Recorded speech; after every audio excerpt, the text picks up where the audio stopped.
Texas Tech has been to just 2 bowl games the past 5 seasons. Can Matt Wells turn things around in year 1? Find out here on the Gridiron Expert. Yeah.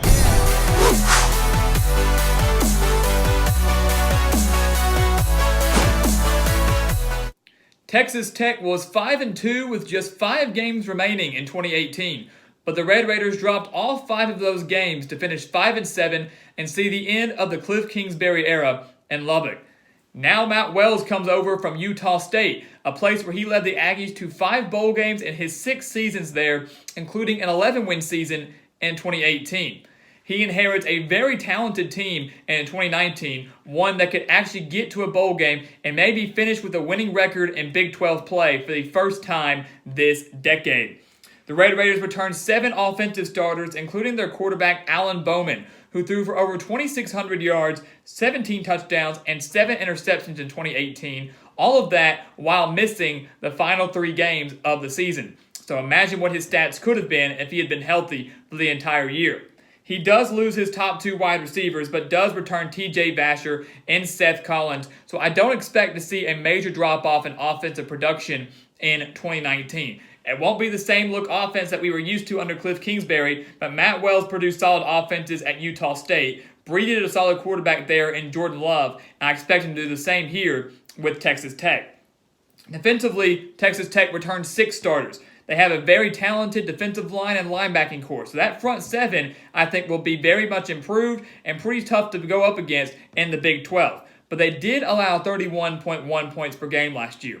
That was an improvement from 2017, but that once again has to improve drastically if they want to compete in the Big 12 this season. And as we all know, if you can have a good offense paired with just a decent defense in the Big 12, you will be tough to beat because, of course, this conference is being known for not having defense.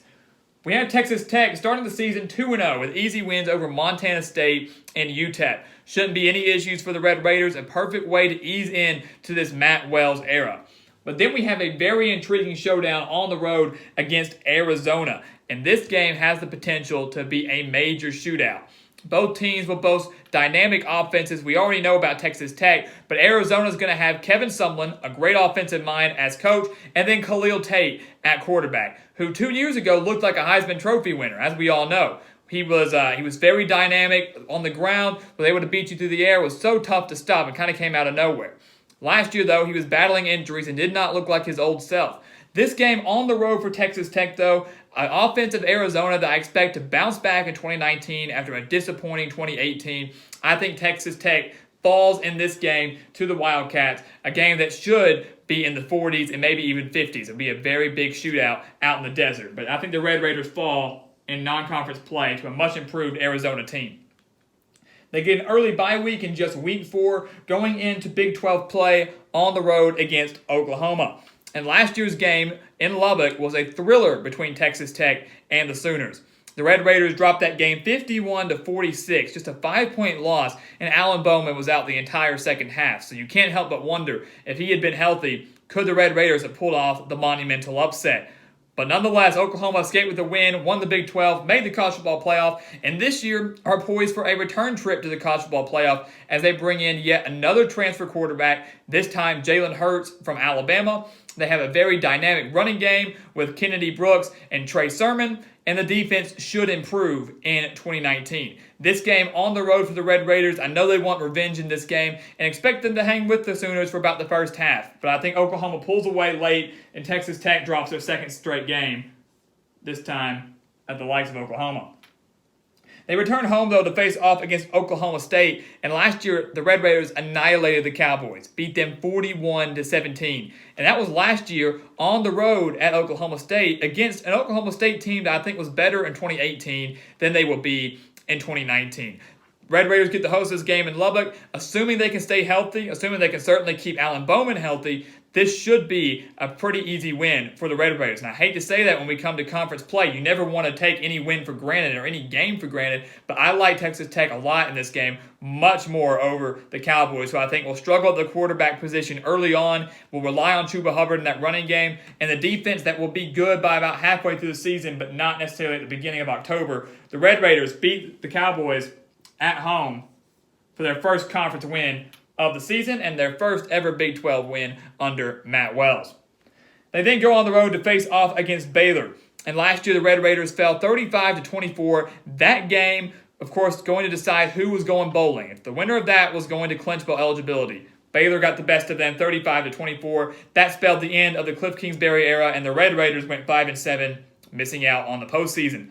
This year, Baylor are going to be a much different team than they were last year. Last year, they saw a drastic improvement. They went from 1-11 to 7-6. This year, the Bears will be even better. They returned Charlie Brewer, one of the best quarterbacks in the entire Big 12. The defense will improve with 7 returning starters, and the offense is only going to keep getting better under Matt Rule with these starters returning. So, on the road against Baylor, I don't think Texas Tech's defense has enough to shut down this Baylor offense. I don't like that it's on the road. I think the Red Raiders fall to the Bears in Big 12 play. They then return home to face off against Iowa State. And last year, they put some points up on this Iowa State team, only falling to the Cyclones 40-31. And that's been the issue sometimes with Texas Tech, is they can put up the points. But if their defense could just get a handful of stops, then maybe they could win some big-time games. I mean, they scored 31 against Iowa State, but allowed them to score 40. They put up 46 against Oklahoma, but allowed them to score 51. So there were a handful of games there that Texas Tech put up a lot of points. Their defense just couldn't get the job done. This will be another scenario there where I think Texas Tech at home puts up a lot of points against Iowa State, but their defense will once again be their downfall. This Iowa State team is legit in 2019, can very well make the Big 12 title game if things go their way. I love this Matt Campbell team. I love the returning starters. I love Brock Purdy at quarterback. And I think Iowa State comes on the road to Lubbock and beats Texas Tech. And the Red Raiders taking their second straight loss in conference play and their third loss in their past 4 games. They then go on the road against Kansas, though, and that's going to be a nice reprieve for this losing streak. They go on the road to face a Jayhawks team that's intriguing just because of the hire of Les Miles coming over from LSU. And while Puka Williams will be a threat for any team to go up against and maybe could give this Texas Tech defense some struggles, I just don't see Kansas having enough across the board to upset the Red Raiders. I think they'll get there next year, maybe even the year after that. But the pieces aren't in place for Les Miles yet to win this game and to win multiple Big 12 games. Even though it's on the road, I think that Kansas falls and Texas Tech gets the win. So Texas Tech, breaking that losing streak, beats the Jayhawks.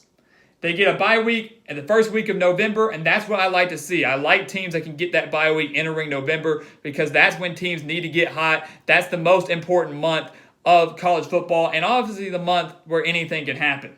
They get that bye week going on the road to face off against West Virginia, and last year was a thriller against the Mountaineers. I think Texas Tech only falling into that game 42-34. So once again, putting up some good numbers, the defense wasn't able to get the job done. And not many defenses could stop West Virginia last year with that dynamic passing attack with Will Grier. But gone is Dana Holgerson, gone is Will Grier, gone are his wide receivers, and gone are a lot of playmakers on defense. It's a whole new era for Mountaineers football. Neil Brown is one of the 4 brand new coaches coming into the Big 12, and I do not think that he's going to have much success in year 1. Even though this game is on the road, Texas Tech's coming off a week of rest. They're facing a West Virginia team that's pretty depleted across the board. I think they go on the road and beat the Mountaineers for their second straight win, and that's going to get them to 5 wins on the season. And so when you look at that, they're just 1 win away from getting to bowl eligibility in year 1 under Matt Wells. Could it come against TCU or Kansas State, both who are at home? Because I don't think they beat Texas. With this TCU game, Texas Tech won 17-14 over the Horned Frogs last year. But what we have to keep in mind is that TCU team was depleted across the board as well with injuries, poor quarterback play. They relied a lot on their running game, put up 28 points against Ohio State, only losing by 12 early on. But this TCU team was nothing like we had seen under Gary Patterson. It was a very bad year for them, despite going 7-6 and winning their bowl game. This TCU team will bounce back in a big way in 2019. The defense will be extremely tough to stop. Their running game is going to be the strength for them. And once they find themselves a quarterback, they have about 4 or 5 guys battling for that job right now. But once they find a quarterback, this TCU team is going to have a major bounce back year. Even though this game is at home for the Red Raiders, I think they fall to a much improved TCU team. They barely won last year. Texas Tech did. I think they lose by a narrow margin this year at home, dropping a game to TCU meaning that they have to win one of their final 2 games to get to a bowl game, whether that's going to come against Kansas State or on the road against Texas. And I think they clinch bowl eligibility at home against the Wildcats. Kansas State, once again, bringing in a brand new head coach, Chris Kleiman from North Dakota State. He won 4 national championships there in the FCS, and I think he inherits a very talented team in 2019. I think he and Matt Wells got the best deal when it came to returning talent and inheriting a good team when they landed their respective jobs. But Texas Tech gets home field advantage in this game. And while I think Kansas State owns the defensive edge just slightly over Texas Tech, I definitely think the Red Raiders own the offensive edge, and that's where it's going to come into play. Home field advantage, senior night, I think they get the win over the Wildcats by at least double digits. Texas Tech beats Kansas State in this one, clinches bowl eligibility, and as we mentioned earlier, we have them losing to Texas on the road. Last year, they nearly beat the Longhorns too. Another one of those games where they put up points. The defense couldn't get the job done. Lost 41-34, allowing Texas to score a touchdown with just 21 seconds left. And that game, very similar, and brought back a lot of memories, I'm sure, for both teams of that 2008 thriller between the Red Raiders and the Longhorns. But this year on the road against Texas, a Longhorns team that I think will be even better this year than they were last year. Certainly college football playoff contenders, certainly Big 12 title contenders, maybe college football playoff contenders. Even though it's on the road, I don't think that they're going to be able to pull off this win over the Longhorns, which means Texas Tech goes 6-6 in year 1 under Matt Wells. And I think for Red Raiders fans, that has to be thrilling. That has to be a very good thing for them because they failed to get to many bowl games under Kluge Kingsbury. I think only reaching 2 or 3 during his tenure there. They've only made 2 in the past 5 seasons. So 6-6 in year 1 under Matt Wells shows that the future is bright, that he's got this team going in the right direction, and really they should only continue to go up from here. So 6-6 for the Red Raiders in 2019, a phenomenal job by Matt Wells in year 1, and we can't wait to see where he takes them in 2020 and beyond. So guys, as always, thank you for watching us here on YouTube. Go follow us on Twitter and Instagram at Gridiron Expert. And go check out our official website, thegridironexpert.com. Sign up for our newsletter and sign up for our expert picks. For just $30, you will receive every single one of our 2019 college football spread picks, including the postseason. I can promise you that it's a deal you do not want to pass up. So join our team, sign up today, only at thegridironexpert.com. And guys, as always, thank you for watching us here on YouTube. Please continue to like, comment, and subscribe. And we will see you next time on The Gridiron Expert.